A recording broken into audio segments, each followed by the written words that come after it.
यदि कोई गौ हत्या करता है, वो किसी कानून व्यवस्था को ठेस पहुंचाता है, पीएसए उसके लिए पब्लिक सेफ्टी एक्ट है। यही सवाल जो है जनता भी पूछ रही है कि आखिर महराज मलिक को लेकर भाजपा चुप क्यों? ऐसे किसी धर्म विशेष की भावनाओं को आहत करना, ठेस पहुंचाना, आघात करना, प्रहार करना, ये अपने आप में ऑफेंस है। हम देखते हैं कि जब वो सड़कों पर निकलते हैं प्रदर्शन करने के लिए तो उन पे लाठियां बरसाई जाती है और फिर एनसी सरकार का कहना होता है कि पुलिस प्रशासन तो बीजेपी के हाथों में है। और वो ये कहने का मतलब है कि जिनकी इच्छा शक्ति नहीं है कुछ करने की, उनके साथ क्या उम्मीद रखी जा सकती है। विधायक बदकिस्मती रही कि डबल इंजन की सरकार यहाँ पे नहीं बनी, मोदी जी के नेतृत्व वाली सरकार नहीं बनी, अन्यथा जो वादे उनके साथ हुए थे आपने। चाहूँगा कई सारे विधायक हैं जो अपनी सैलरी बढ़ाने की बात कर रहे हैं असेंबली में। लोगों का कहना है कि अपनी सैलरी को लेकर आप जब मैनिफेस्टो लाते थे तो उसमें जनता की भलाई की बात करते, तो असेंबली में अपनी सैलरी को बढ़ाने को लेकर बात। देखिए, उमर अब्दुल्ला के एजेंडे के साथ तो भारतीय जनता पार्टी कोई हाथ से हाथ तो नहीं मिलाएगी ना, उनका एजेंडा कुछ और है इसके पीछे। महराज मलिक की डोडा ईस्ट 52 से उन्होंने एंटी हिंदू बयान दिया जिसमें उन्होंने कहा कि हिंदू शराब पीते हैं, त्योहारों में शराब पीते हैं, तो उसको लेकर विरोध प्रदर्शन भी हुआ। कैसे देखते हैं? हम भी अपील करते हैं आपके चैनल के माध्यम से तीनों एसएसपी से, चाहे रामबन, डोडा, किश्तवाड़ हो, यहीं पे ज्यादा ये घटनाएं घटती है। इमीडिएट इन पे प्रकाशनरी मेयर से वेट भी नहीं करना चाहिए इनको कि भाई जब इंसिडेंट हो तब, उससे पहले जो लोग इसमें इन्वॉल्व हैं उन पे पीएसए इंपोज करके सख्ती से सख्ती निपटा देना चाहिए। Leader of opposition Sunil Sharma ji इस समय हमारे साथ जुड़ रहे हैं, इनसे बातचीत करेंगे और जानेंगे कि जम्मू कश्मीर में जो राजनीति चल रही है, हाल फिलहाल में हमने देखा कि डेली वेजर्स जो हैं सड़कों पर हैं और उसके मुद्दे को लेकर क्या कुछ असेंबली में भी बातचीत हो रही है, जानेंगे। जी सुनील जी, कैसे देखते हैं डेली वेजर्स जो है सड़कों पर इस समय प्रदर्शन कर रहे हैं? डेफिनेटली इसमें कोई शक नहीं है, डेली वेजर्स को एक बहुत बड़ी उम्मीद थी। हालांकि उपराज्यपाल के शासन के दौरान इनकी सैलरी को रेगुलेट किया गया था और 1000-1500 से लेके इनको 9000, 9500 सैलरी इस वक्त मिल रही है। लेकिन मैं मानता हूं कि ये नाकाफी है, सैलरी इतनी कोई सफिशिएंट नहीं है। इनको रेगुलर करने की बहुत बड़ी मांग, देरीना मांग है और ये मांग तब जोर पकड़ी जब चुनाव के दौरान उमर अब्दुल्ला साहब ने बहुत बड़े बड़े वादे किए थे कि सरकार बनने के तुरंत बाद हम रेगुलर करेंगे। लेकिन 5 महीने के बाद जब उन्होंने बजट पेश किया, बजट में कोई प्रावधान डेली वेजर्स के लिए नहीं रखा, तो ये उत्तेजित हो गए, आक्रोशित हैं, क्रोधित हैं, सड़कों पे आए हुए हैं। हालांकि भारतीय जनता पार्टी ने विपक्ष की भूमिका निभाते निभाते ग्राउंड में भी, असेंबली में भी और सदन में काफ़ी शोर उठाया, हमने वॉकआउट भी किया और उसके बाद एक दबाव बना सरकार पे। दबाव के बाद उन्होंने एक कमेटी का गठन किया। अब 6 महीने के लिए कमेटी है, लेकिन मुझे लगता है तब तक 6 महीने का इंतजार डेली वेजर्स नहीं कर रहे हैं, क्योंकि उनको उम्मीद, आशा अब इस सरकार से नहीं है। इसीलिए वो सड़कों पे, हम इनके लिए पूरा प्रयास करेंगे जहाँ जहाँ। सुनील जी, हम देखते हैं कि जब वो सड़कों पर निकलते हैं प्रदर्शन करने के लिए तो उन पे लाठियां बरसाई जाती है और फिर एनसी सरकार का कहना होता है कि पुलिस प्रशासन तो बीजेपी के हाथों में है। और वो ये भी कहते हैं कि आपने अपने कार्यकाल में क्या किया। देखिए, बात कार्यकाल की नहीं है, बात पुलिस की लाठी की नहीं है, बात है उनकी समस्या की। जो उनके सामने समस्या है, सड़कों पे लाना, इतना उत्तेजित होना, इसके पीछे हमें कारण देखना पड़ेगा। पुलिस तो अपना काम करेगी ना, पुलिस अलाउ नहीं करेगी सेक्रेटेरिएट में। अगर उत्तेजित भीड़ को वो सेक्रेटेरिएट में अलाउ करेंगे, अगर कल वो किसी मिनिस्टर, किसी चीफ मिनिस्टर, किसी और के ऑफिस में हमला करते हैं, तो तब तो यही बोलेंगे कानून व्यवस्था भारतीय जनता पार्टी के हाथ में। कानून व्यवस्था अपना काम करती है, लेकिन इसका एक कतई मतलब नहीं है कि जो डेली वेजर्स अब भी इतने उत्तेजित हैं, उसके कारण को, उसके पीछे जो रीज़न है उसको हम भूल जाएं।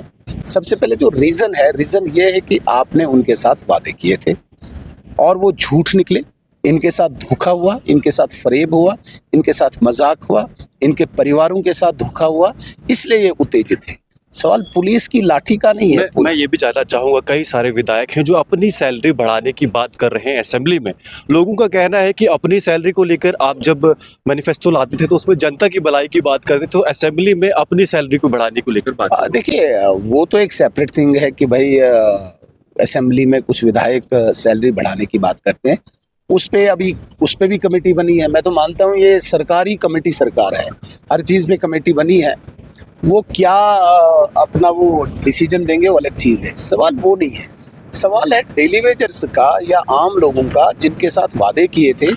बदकिस्मती रही कि डबल इंजन की सरकार यहाँ पे नहीं बनी, मोदी जी के नेतृत्व वाली सरकार नहीं बनी, अन्यथा जो जो वादे उनके साथ हुए थे, आपने कंपैरिजन आप कीजिए दिल्ली सरकार के साथ। रेखा गुप्ता एक तरफ से चीफ मिनिस्टर की शपथ लेती है, दूसरी तरफ से 2500 रुपया जो वादा किया था हर महिला के साथ उनके अकाउंट में आ गया। आप हरियाणा में देखिए नायब सिंह सैनी साहब शपथ लेते हैं और जो जो वादे किए थे वो पूरे हो गए। हालांकि हरियाणा और जम्मू कश्मीर का रिजल्ट एक दिन आया था काउंटिंग का, उस दिन वही सरकार बनी जिस दिन ये जम्मू कश्मीर की सरकार बनी थी। तो कहने का मतलब है कि जिनकी इच्छा शक्ति नहीं है कुछ करने की, उनके साथ क्या उम्मीद रखी जा सकती है। विधायक हैं एक महराज मलिक डोडा ईस्ट 52 से, उन्होंने एंटी हिंदू बयान दिया जिसमें उन्होंने कहा कि हिंदू शराब पीते हैं, त्योहारों में शराब पीते हैं, तो उसको लेकर विरोध प्रदर्शन भी हुआ। कैसे देखते हैं? मैं इस व्यक्ति के बारे में कोई टिप्पणी नहीं करना चाहता। यही सवाल जो है जनता भी पूछ रही है कि आखिर महराज मलिक को लेकर भाजपा चुप क्यों? ऐसे बयान। भाजपा अपना काम कर रही है, मेरे मुख से क्यों किसी का वो टिप्पणी कराऊं।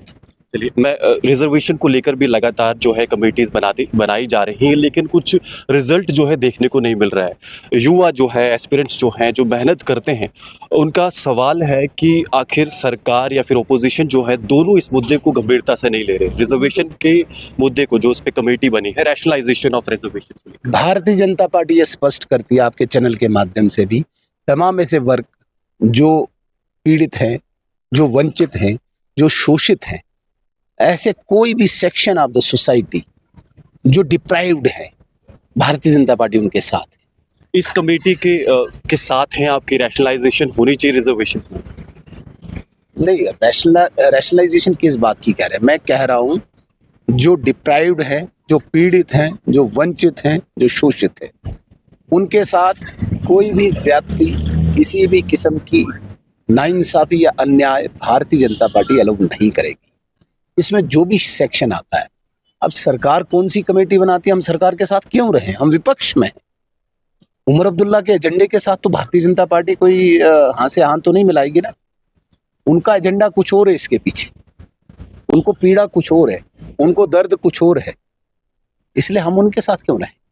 गौ हत्या के गौमांस पकड़े जाने के मामले लगातार अपने चंद्रभागा क्षेत्र में, जम्मू रीजन में सामने आ रहे हैं। ऐसे लोगों का ये भी कहना है कि आरपीसी थी तो सज़ा ज़्यादा थी गौ हत्या के मामले में। अब जब से नया कानून धारा 370 हटने के बाद उसमें जो कानून जो सख्त था वो हट गया। देखिए, ऐसे इंसिडेंट्स अभी कुछ सामने आए हैं और जिससे साफ साबित होता है कि इस पूरे चंद्रभागा क्षेत्र को अशांत करने का एक पुनर्प्रयास किया जा रहा है और कम्युनल एजेंडा, सांप्रदायिकता को प्राथमिकता देके यहाँ पे एक डिवीजन की लड़ाई छेड़ना चाहते हैं कुछ लोग। लेकिन मैं यकीन दिलाना चाहता हूँ, इसमें कोई शक नहीं, आरपीसी को रिप्लेस किया है बीएनएस ने और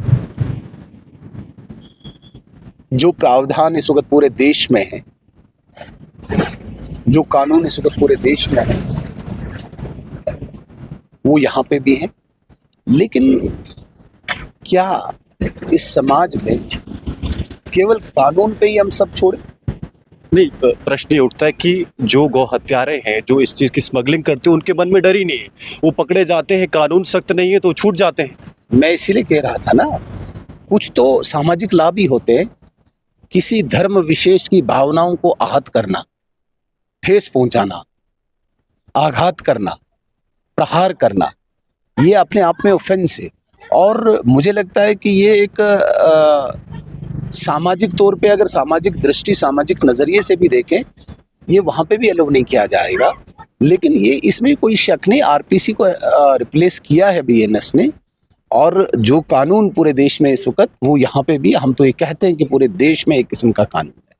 लेकिन मैं साथ में ये भी कहता हूँ कि किसी भी समाज की भावनाओं को आहत करना, आघात करना, ये कोई भी कानून अलाउ नहीं करता है, कोई भी कानून व्यवस्था अलाउ नहीं करती है।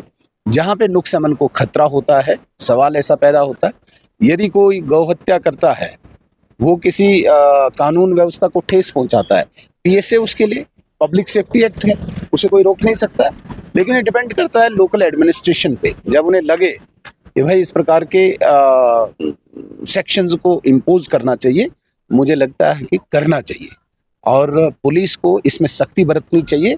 पीएसए आपके पास बहुत सख्त कानून है, जो गौ हत्या में इन्वॉल्व है, जो गौ तस्करी में इन्वॉल्व है, उनके लिए आईपीसी क्या कहता है, बीएनएस क्या कहता है, आरपीसी क्या कहता है, मैं कहता हूँ सबसे सख्त कानून पब्लिक सेफ्टी एक्ट है, जिससे नुक्स अमन को खतरा होता है, जिससे शांति भंग का खतरा होता है, वो तो इम्पोज करना चाहिए और लोकल एडमिनिस्ट्रेशन को करना चाहिए। हम भी अपील करते हैं आपके चैनल के माध्यम से दोनों तीनों एसएसपी से, चाहे रामबन, डोडा, किश्तवाड़ हो, यहीं पे ज़्यादा ये घटनाएं घटती है। इमीडिएट इन पे प्रिकॉशनरी मेयर से वेट भी नहीं करना चाहिए इनको कि भाई जब इंसिडेंट हो तब, उससे पहले जो लोग इसमें इन्वॉल्व हैं उन पे पीएसए इम्पोज करके सख्ती से सख्ती निपटा जाना चाहिए। जम्मू कश्मीर में हमने देखा कि आतंकवाद भी लगातार बीते साल हमने देखा बहुत ज़्यादा इंसिडेंट, लगभग हाल फिलहाल में हमने 2 महीनों में देखा कि कुठवा में भी 5 लोगों की जानें गई। इसमें जतिंदर सिंह राणा जी एक्स पर लिखते हैं कि एक आतंकवादी हमला है, उसके बाद जांच एजेंसीज उसको डिनाई कर देती। देखिए, पिछले 1 साल से एक नए मॉड्यूल के तहत जम्मू संभाग को अशांत करने की एक कोशिश की जा रही है, एक प्रयास है पाकिस्तान की तरफ से। आपने देखा होगा पुंछ में बहुत सारे हमारे जवानों ने शहादत दी और उसके बाद कठुआ डिस्ट्रिक्ट के मछेडी में, बन्नी में, बिलावर में बहुत ज़्यादा इंसिडेंट्स हुए और आपने देखा रिसेंट ही पीछे 2-4 महीने पहले किश्तवाड़ में भी 2 विलेज डिफेंस गार्ड्स को शहीद किया गया। तो ये सारा प्रकरण जो है दोबारा से जम्मू संभाग को अशांत करके कम्युनल राइट्स यहाँ पे कराना, जिस स्पीड से भारत प्रगति के पथ पे है, तरक्की के पथ पे है, उसको भी रोकना। लेकिन आप यकीन मानिए कि कानून व्यवस्था की जो जिम्मेदारी है, जो रिस्पॉन्सिबिलिटी है, इस वक्त केंद्रीय गृह मंत्रालय के पास है। और जिस पॉलिसी के तहत कश्मीर में लगभग ऑपरेशन ऑल आउट करके टेररिज्म को डिक्लाइन किया है, कोई भी लोकल टेररिस्ट अभी वहाँ पे रिक्रूट नहीं हो रहा है, उससे भी सख्त पॉलिसी से अभी यहाँ पे आया। मुझे लगता है गृह मंत्रालय आया है। आपने देखा होगा विलेज डिफेंस गार्ड्स के नाम पे हजारों अभी हथियार को डिस्ट्रीब्यूट किया गया है पूरे अर्स्टवाइल डोडा में, इस पहाड़ी क्षेत्र में, ताकि विलेजेस डिफेंस मतलब विलेज का जो डिफेंस है वो सशक्त रहे। लेकिन ऑफेंसिव रूप से टेररिस्ट को एलिमिनेट करने के लिए भी पॉलिसी गृह मंत्रालय ने लाई है। मुझे उम्मीद है, चूंकि ये नया मॉड्यूल था, इमीडिएट यहाँ पे इवॉल्व किया था इन्होंने, तो इसको भी काउंटर करने के लिए भारत सरकार, विशेषकर केंद्रीय गृह मंत्रालय बड़ी सख्ती से ग्राउंड में उतर रहा है और आगे भी आप देखेंगे कि इसका रिजल्ट भी आएगा। चलिए, धन्यवाद। तो ये थे leader of opposition Sunil Sharma ji, जो टोडा इस समय आए हुए हैं और इनसे हमने खास बातचीत की और सभी मुद्दों को लेकर हमने इनसे बातचीत करने की कोशिश की, चाहे गौ हत्या का मुद्दा हो गया या फिर आतंकवाद का मुद्दा हो गया। जो सड़कों पे इस समय आप देख रहे हैं कि डेली वेजर्स जो हैं प्रदर्शन कर रहे हैं, लाठियां खा रहे हैं, और इसके साथ साथ जो महराज मलिक द्वारा एंटी हिंदू स्टेटमेंट दिया गया था उसको लेकर भी हमने इनसे प्रश्न जो है साधे थे। और ये सारी चर्चा आप इस वीडियो में ज़रूर देखें। आप अपने विचार भी कमेंट बॉक्स में ज़रूर रखिएगा। धन्यवाद।